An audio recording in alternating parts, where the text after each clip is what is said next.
What's going on, guys? Prostock here. I'm back again for my WrestleMania review series, and I'm here for WrestleMania 3, the most iconic WrestleMania of all time. Not because of the card wasn't that good, but basically why it's so iconic and why people talk about it so much because of two reasons. Hogan body slamming Andre and beating Andre for the first time in 15 years, and the awesome pitch with the awesome Macho Man and Ricky Steamboat match. So the card is the rest of like the middle of the card is like whatever. I don't really care about too much. So I'm gonna tell you guys who won, and then I'm gonna talk about obviously the importance of the whole Hogan and Andre thing. So anyway, WrestleMania 3 kicks off. Just get it here. WrestleMania 3 kicks off with the Can-Am Connection, which is Rick Martel and Tom Zennick. They defeated Bob Orton and the Magnificent Morons. Some like six-man tag match, and it would six-man tag match.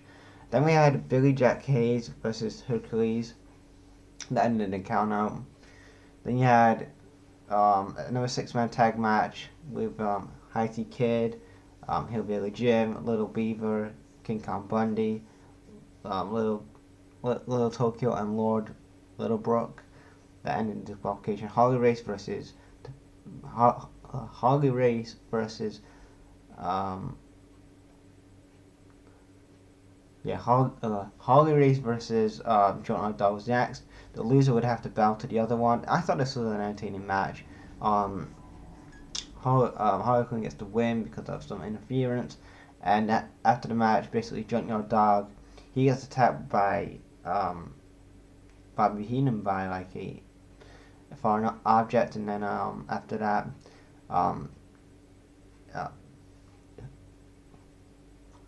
Harley Race gets the win, and Junkyard Dog attacks him after the match because he's gonna bow to him, but he doesn't, and then he gets the robe and stuff.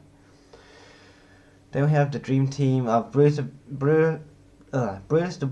Barber Beefcake and Greg Valentine versus the Rude Joe Brothers. It was an okay match.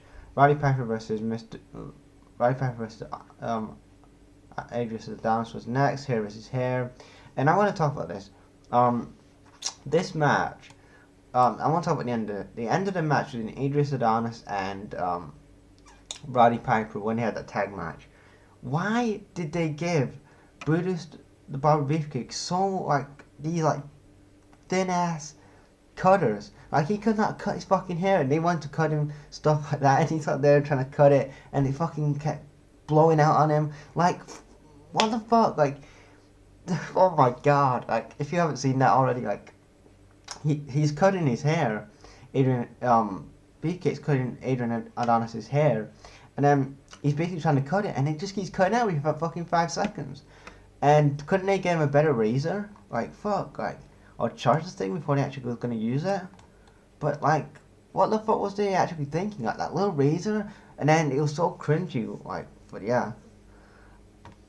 Anyway, after that we had the dangerous. We had the Hart Foundation versus the British Bulldogs in a 6-man tag match. Obviously, they had Tino Santana and also Bulldogs, and then the Foundation had Dangerous Danny Davis.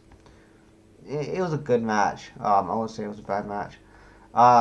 Then we had Butch Reed versus Coco Beware. Butch Reed gets the win, and then we get the match, one of the matches of the night. Well, the match of the night, and that is the Macho Man Randy Savage Venice Intercontinental Champion with Mr. Elizabeth versus Ricky the Dragon Steamboat. Now this feud was one of the best feuds, and when I say like this match was one of the best matches I like and one of my favorites, it's because basically in today's professional wrestling, we just see basically there's no good storytellers in professional wrestling like these two guys. Yes, you have your AJ Styles and your Seth Rollins, but when you look at good storytellers who are good on the mic and can tell a good story with heel and face, like you can see like these two guys, Macho Man and Steamboat, like had really good chemistry. And then obviously they had the video package of where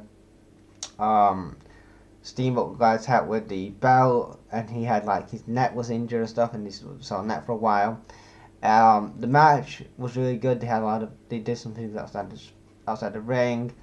And then you had George Animal Steel trying to get involved a bit and trying to motivate Ricky Steamboat, like, come on and stuff. And then the end of the match comes where basically Savage gets the ring bell because the ref takes a bump, and he's trying to basically injure Ricky's neck again and take him out like he did with the title.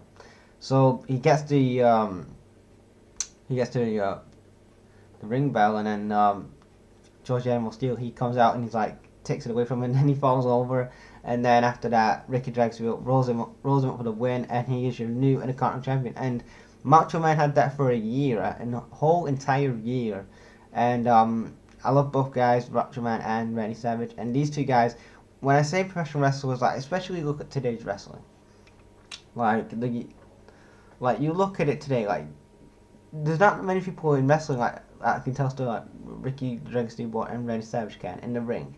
Like, yeah, it's okay having a good match. Like, people say this is awesome and stuff, and they can say, 5-star clinics and stuff like that. But if it's just about super kicks and fucking two sweets, woo woo, I don't want to show my armpits, but you know what I mean. Like, I don't want to see stuff like that. I want to see actually good fucking chemistry and a good rhythm and a good story. Who's the face and who's the heel? I don't want to see this fucking super kick party and how many super kicks fucking Matt Jackson's got. Like, fucking actually create a story and get the characters over and get them invested instead of doing this whole fucking rush, flip dive, rush, and then the match is over.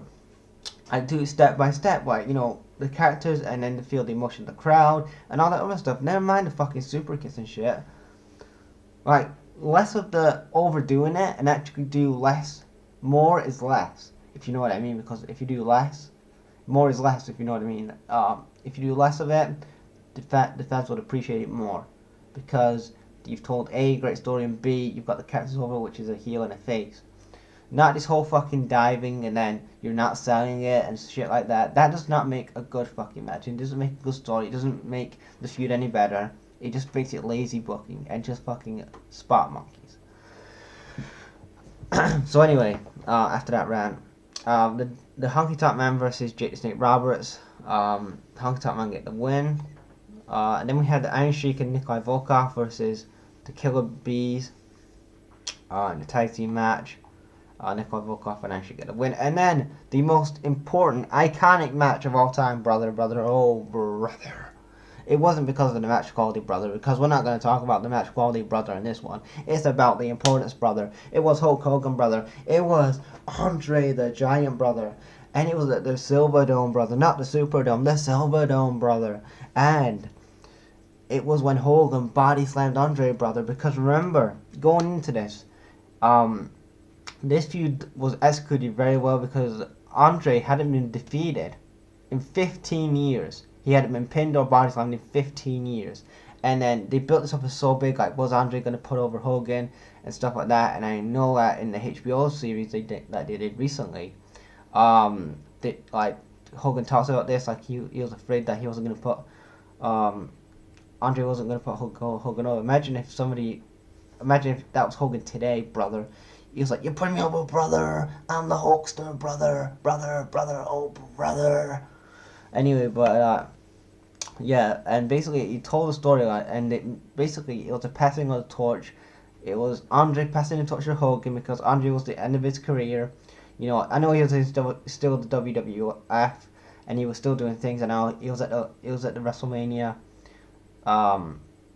It was at WrestleMania 4 and stuff like that. But this was him coming to the end of his WWE run and in his career in general, because after that he would just go to Japan and stuff like that. But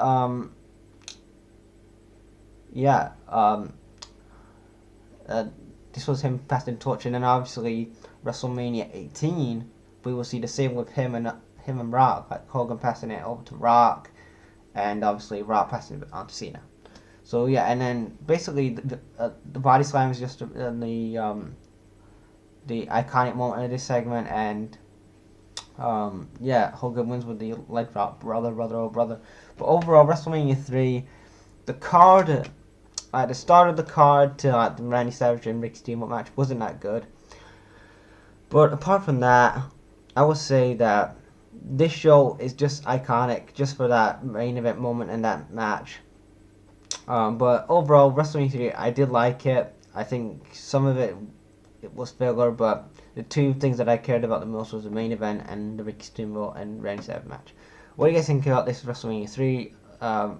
Did you guys like WrestleMania 3? Leave your thoughts in the comments, and I will check you guys later.